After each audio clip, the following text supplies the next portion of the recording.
Shalom Bapak Ibu Saudara yang dikasih Tuhan. Kembali kita bertemu dalam YouTube channel dari saya.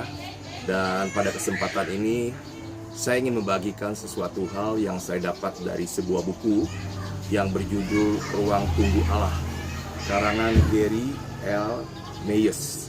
Di sini ada hal yang menarik tentang isi buku ini yang saya merasa cocok sekali di tengah-tengah situasi keadaan yang kita hadapi belakangan ini. Nah, di sini di dalam buku ini dikasih subjudul Berdiam Diri di Dalam Tuhan Saat Hidup Sepertinya Tidak Masuk Akal. Bapak Ibu Saudara, di buku ini dicantumkan firman Tuhan di dalam Yesaya 40 ayat 31. Saya akan bacakan, dikatakan demikian.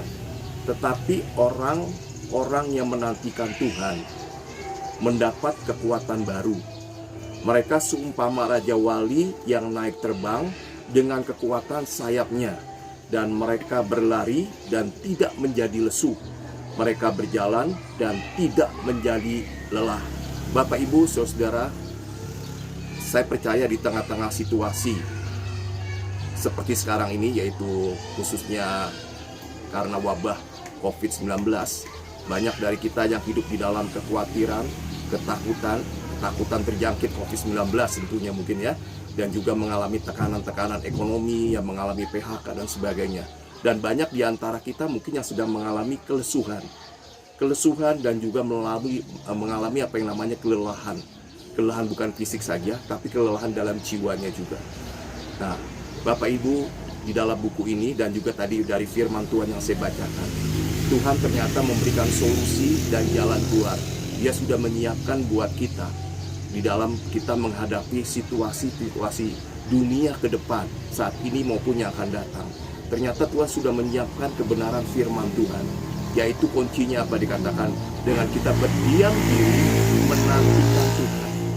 Disitulah terletak dikatakan kekuatan kita. Nah, Bapak Ibu, mungkin di antara kita mempunyai persepsi apa sih yang dimaksud dengan berdiam diri menantikan Tuhan. Apakah aku kerjanya tidur bangun makan dan segitu saja, atau mungkin aku menghabiskan waktu dengan melihat Facebook, YouTube dan sebagainya.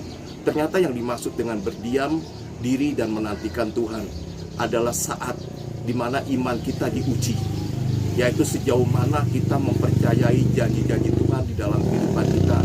Seberapa besar kita mempercayai bahwa Tuhan mempunyai rancangan yang indah untuk hidup kita, yaitu dikatakan rancangan damai sejahtera, bukan rancangan kecelakaan, di mana kita mempercayai bahwa waktu Tuhan adalah waktu yang terbaik buat kita.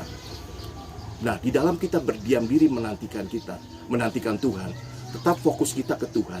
Kita naikkan doa-doa pengharapan kita ke Tuhan. Dan satu hal, kita mempercayai Tuhan bahwa pada waktunya Tuhan, Dia akan memberikan kelegaan di dalam kehidupan kita, yaitu kemenangan di dalam hati kita. Nah, seringkali kita berpikir bahwa kelegaan itu datang dari luar kita loh, ya, dari situasi keadaan yang membaik. Ternyata bukan.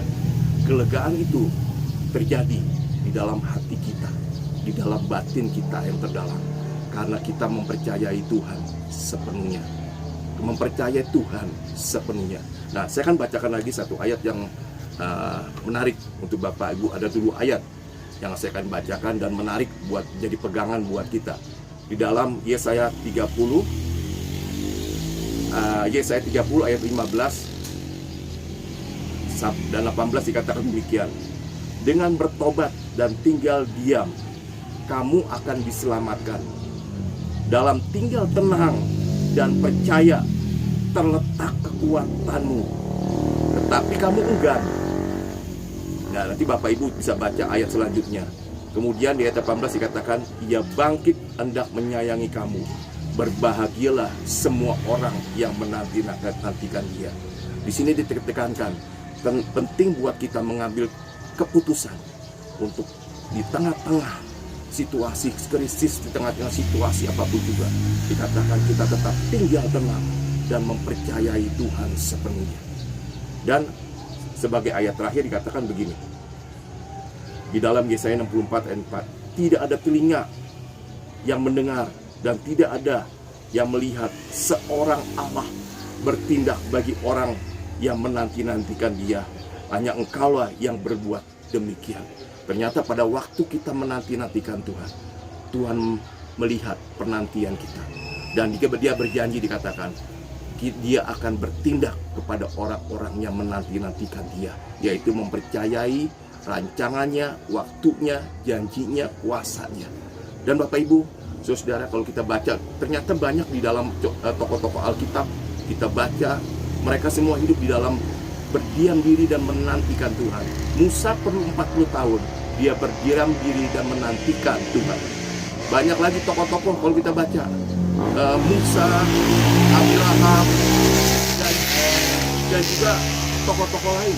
Mereka berdiam dan menantikan Tuhan, ya. Mereka menantikan janji Tuhan, dan ternyata mereka membuktikan bahwa Tuhan tidak mengecewakan. Ayub mengalami penderitaan ujian, dia setia menanti-nantikan Tuhan, dan ternyata apa yang dinanti-nantikan oleh Ayub, oleh tokoh-tokoh dalam Alkitab, semua tidak mengecewakan. Tuhan kita bisa dipercaya sepenuhnya. Bapak Ibu, Saudara, sekali lagi, di tengah situasi seperti ini, kritis, intimidasi, kekhawatiran, ketakutan, kelesuhan, keletihan, waktunya kita berdiam diri menantikan Tuhan. Terus kita berharap kepada Tuhan bahwa Dia tahu yang terbaik untuk dilakukan buat kita. Tetap berharap kepada Dia, tetap berharap kepada Dia. Dia adalah Allah yang menepati janji, Allah yang punya waktu dan rancangan yang terbaik buat kita. Saya percaya pada waktu kita berdiam diri dan menantikan Tuhan, itu membuat kita makin mengenal siapa Tuhan kita yang kita sembah. Jadi Bapak Ibu, tetap semangat, berdiam diri menantikan Tuhan. Sekian, Tuhan Yesus memberkati. Amin.